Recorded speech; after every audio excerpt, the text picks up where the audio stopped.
கிறிஸ்துக்குள் அன்பான காலக்கெதி நிகழ்ச்சி நேயர்களே, மீண்டும் இந்த நாளிலும் கூட தேவன் உங்களோடு கூட இணையும்படியான கிருபையை தந்திருக்கிற அதுக்கு நான் ஆண்டவரை துதிக்கிறேன், சொஸ்தரிக்கிறேன். இந்த நாள் உங்களுக்கு இனிய நாளாக இருக்க வாழ்த்துதல் கூறுகிறேன். இந்த நாள்ல நமக்கு வருகிற செய்தி அல்லது வாக்கு தத்துவம் எங்க இருந்து அப்படின்னு சொன்னா, ஆதியாகமம் 15வது அதிகாரம் 1வது வசனம்.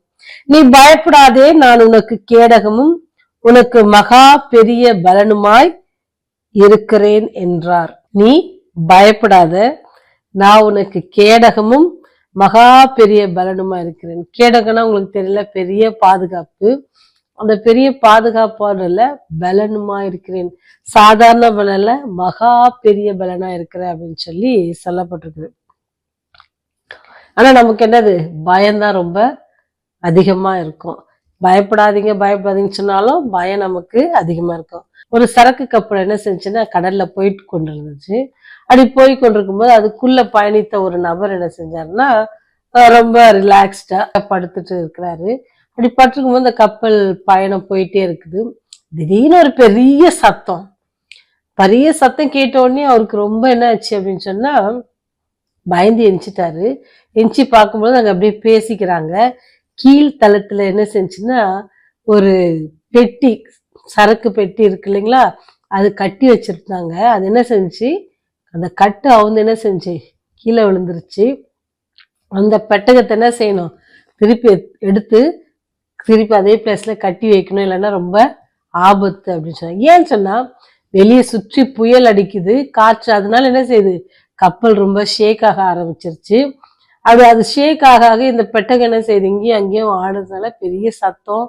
இது அப்படியே மாறி மாறி இங்க அந்த பக்கம் மோதி இருந்தா சில நேரம் என்ன ஆகிடும், கப்பல்லே ஓட்ட விழுந்துரும். அப்படி ஓட்ட விழுந்தா தண்ணி வந்துடும், எல்லாருமே அழிஞ்சு போயிடுவோம். என்ன செய்யலாம்னு சொன்னா, அதுல உங்களுக்கே தெரியும், மாலுமிகள் இருப்பாங்க. அவங்க என்ன செஞ்சாங்க, ரொம்ப நாள் சர்வீஸ் பண்ணவங்க இருந்ததுனால அவங்க என்ன செய்யறாங்கன்னு சொன்னா, கீழ்த்தளத்துக்கு போய் அந்த சரக்கு பெட்டகத்தை என்ன செய்யறாங்க, டைப் பண்றாங்க. அதை கட்டிட்டு என்ன செய்யறாங்க, அப்படியே வராங்க. வந்தா வெளியே ரொம்ப புயல் காற்று வீசுது. அப்பதான் யோசித்து பாக்குறாரு, ஐயோயோ இந்த வெளியே இந்த பெரிய புயல் காற்று, அதுல இருந்து இந்த பெட்டகம் வர விழுந்து, ஐயோ நம்ம என்ன பயம். அவரை ரொம்ப ஆட்கொண்டு ரொம்ப பயத்துல உட்காந்து. அப்ப மாலுமி சொன்னா, நீங்க பயப்பட தேவையில்லைன்னு. ஏன்னா அதான் ஆண்டவர் சொல்றாரு, நீங்க பயப்படாதீங்க. ஃபர்ஸ்ட் வார்த்தை என்னது, நீ பயப்படாத அப்படின்னு சொல்றாரு. நீங்க பாத்தீங்கன்னு சொன்னா, பயம்தான் நிறைய பேருக்கு என்னது, வியாதி. நல்லா இருப்பாங்க, பயத்தினாலே என்ன செஞ்சிருவாங்க, வந்துருப்பாங்க. சின்ன வியாதி கூட என்ன ஆயிரும், பெருசா ஆயிரும். சில நேரத்துல சின்ன பிரச்சனை கூட பயத்தினால என்ன செய்வாங்க, பெருசாக நினைச்சு பயந்து பயந்து என்ன செய்வாங்க, சந்தோஷம் சமாதானம் எல்லாத்தையும் வந்துருவாங்க. உங்களுக்கு ஞாபகம் இருக்குதா, யாரு பயந்தாங்க அப்படின்னு சொல்லி? நீங்களும் ஏசப்பாவை சொந்த ரட்சகராக ஏற்றுக்கொண்டிருக்கோம். ஆனா நமக்கும் என்னதான் பயம். சீஷர்கள் பாத்தீங்கன்னா பயந்தாங்க. எப்போ, அவங்கள சுத்தி என்னது, புயல் காற்று வீசும் பொழுது பயந்து என்ன செய்வாங்க, நல்லா நித்திரையா இருக்கிற இயேசப்பாவை நோக்கி, நாங்கள் அழிந்து போவது உமக்கு என்னது, உமக்கு பயம் இல்லையா அப்படின்ட்டு அவனை கேட்பாங்க. அப்ப அவர் சொல்ல, நாங்கள் அழிந்து போகணுமா அப்படின்ட்டு கேட்பாங்க. அப்ப ஆண்டவர் எந்திரிச்ச உடனே அவங்ககிட்ட கேட்கிற கேள்வி என்ன, ஏன் பயந்தீங்க? ஆண்டவர் அவர்கிட்ட கேட்கிற கேள்வி, ஏன் பயந்தீங்க, உங்களுக்கு ஏன் விசுவாசம் இல்லை அப்படின்னு சொல்லி. ஏன் அப்படி இந்த கேள்வி நமக்கு இன்னைக்கு கேட்கப்படுதுன்னு சொன்னா, நீங்க ஒருவேளை உங்களுக்கு சுற்றி இருக்கிற காரியத்தை குறித்தோ, அல்லது உங்க எதிர்காலத்தை குறித்தோ, அல்லது உங்களுடைய பிரச்சனைகள், பண பிரச்சனையா இருக்கட்டும், அல்லது வியாதியா இருக்கட்டும், எதுக்கு குறித்து நீங்க பயப்படுவீங்க அப்படின்னு சொன்னா, ஆண்டவர் கேட்கிற ஒரே கேள்வி என்ன, ஏன் பயப்படுறீங்க? அன்னைக்கு சீஷர்களை பார்த்து கேட்டாரு.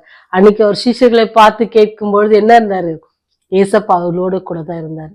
அதே ஏசப்பா இன்னைக்கு உங்க கூடயும் என் கூடயும் இருக்கிறாரு. ஆண்டவர் உங்களையும் பார்த்து என்னையும் பார்த்து பயந்தோம் அப்படின்னு சொன்னா கேட்கிற கேள்வி, ஏன் பயப்படுறீங்க? அதுக்கு அர்த்தம் என்னன்னா, ஏன் என்ன விசுவாசிக்கல? நான் உங்க கூட தானே இருக்கிறேன், ஏன் என்ன இன்னும் விசுவாசிக்கல அப்படின்னு சொல்லி சீஷர்களுக்கு கேட்டாரு. அதே கேள்விதான் இன்னைக்கு உங்களுக்கு எனக்கும் கேட்கிறாரு, ஏன் விசுவாசிக்கல, ஏன் பயப்படுறீங்க? அது பயப்படுறீங்க அப்படின்னு சொன்னா, எதுக்கெல்லாம் பயப்படுறதுங்க அப்படின்னு நம்ம சொல்றோம். ஆண்டவர் சொல்றாரு, பூரண அன்பிற்கு என்ன இல்ல, பயம் இல்லை அப்படின்னு சொல்லுவது. நீங்க ஆண்டவர் மேல நீங்களும் நானும் பூரண அன்பு, முழுமையான அன்பை வச்சிருந்தோம் அப்படின்னு சொன்னா நம்ம எதை குறித்தும் பயப்பட மாட்டோம். அடுத்தது என்ன சொன்னா, பயமானது வேதனை உள்ளது, பயப்படுகிற அன்பில் பூரணப்பட்டவன் அல்ல.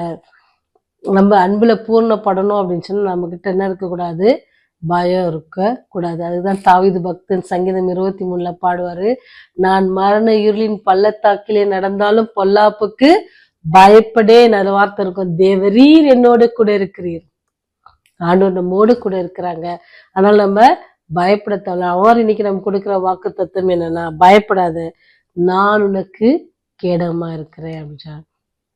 நீங்களும் நானும் பயந்தோம் அப்படின்னு சொன்னா நீங்களும் நானும் என்ன இல்லை, பூரண விசுவாசம் உள்ளவர்களா இல்லை. ஆண்டவர் மேல நம்ம விசுவாசம் குறைவுபட்டவர்களாக காணப்படுகிறோம் அப்படின்றது நமக்கு ஆண்டவர் அந்த சீஷர்களுக்கு சொன்ன கதையில நம்ம விழித்திருந்து ஜெபம் செய்து ஆண்டவரை நோக்கி நம்முடைய உறவை என்ன செய்யணுமா, அன்பில பூரணப்படணும். அன்பில பூரணப்படுவோம் அப்படின்னு சொன்னா நம்மகிட்ட இருந்திருக்காது, எதை குறித்தும் பயம் இருக்காது. அது வியாதியா இருக்கட்டும், நம்ம இருக்கு இந்த பிரச்சனைக்கு வழியே இல்லை அவ்வளவுதான் அப்படின்னு நீங்களும் நானும் என்ன செஞ்சிருப்போம், ஃபுல் ஸ்டாப் வச்சிருப்போம்.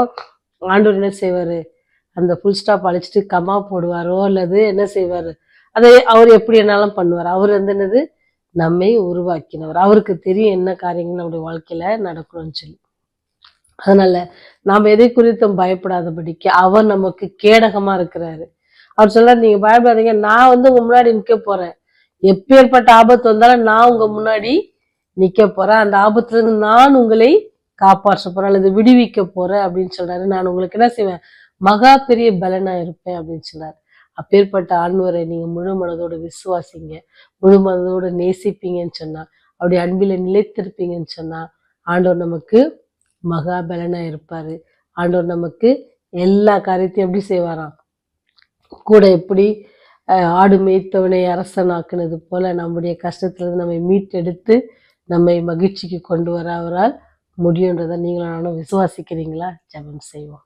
எங்களை அதிகமாய் நேசித்து எங்களை வழிநடத்துதான பரலோக தந்தையே, இந்த நாளிலும் கூட ஆண்டவரே உங்களுடைய அன்பிற்காக கொடானு கொடி சோஸ்திரம், நீ கொடுத்த வாக்கு தத்துவத்துக்காக நன்றி ஆண்டவரே. பயப்படாதீங்க, நான் உங்களுக்கு கேடகமா இருக்கிறேன்னு சொல்லியிருக்கீங்க, மகா பலனா இருக்கிறேன்னு சொல்லியிருக்கீங்க சாமி. இதெல்லாம் இந்த இந்த வாக்கு தத்துவங்கள்லாம் பற்றி கொண்டு ஆண்டவரே நாங்கள் பயப்படாமலும் திகையாமலும் கலங்காமலும் எங்களை நோக்கி இருக்க எல்லா பிரச்சனை மத்தியில நீர் எங்களுக்கு முன்பதாக வந்து நீர் எங்களுக்கு கேடகமா இருந்து எங்களை காப்பாற்ற போகிறீர். அதற்காக நன்றி செலுத்துகிறோம் சாமி. இந்த நாள் முழுவதும் எங்களோடு கூட இருங்க, எங்களை வழி நடத்துங்க, எங்களை பாதுகாத்துக் கொள்ளுங்க சாமி. ஆண்டவரே, நாங்கள் பூரண அன்புள்ளவர்களாக உம்மிடத்தில் நாங்கள் பூரண விசுவாசம் உள்ளவர்களாக இருக்க நீர் எங்களை மாற்றி அமைக்க வேண்டுமா என்று கேட்கிறோம் தகப்பனே. அதற்கு தடையாக இருக்கிற எல்லா பாவங்கள், குறைகள், குற்றங்கள் எல்லாவற்றையும் எங்களிருந்து நீக்கி போட்டு தேவ ஆவியானவர் ஒவ்வொருவரோடு கூட இடைவிட கிருபை செய்யுங்க. இந்த செய்தியை கேட்கிற பிள்ளைகள், இந்த செய்தியை மற்றவங்களுக்கு ஃபார்வர்ட் பண்ற பிள்ளைகள் ஒவ்வொருவரையும் ஆசீர்வதிங்க. இந்த ஊழியத்தை நீங்கள் அதிகமாக ஆசீர்வதித்து அநேகருடைய அன்பை புரிந்து கொள்ள நீங்க கிருபை செய்யுங்க. பாவிகளாக எங்கள் மேல் கிருபையா இருங்க. ராஜ்யம் வரும்போது எங்களை நினைத்தள்ள வேண்டுமா இயேசுவின் வழியை ஜெபிக்கிறோம் ஜீவனுள்ள நல்ல தகப்பனே, ஆமென் ஆமென்.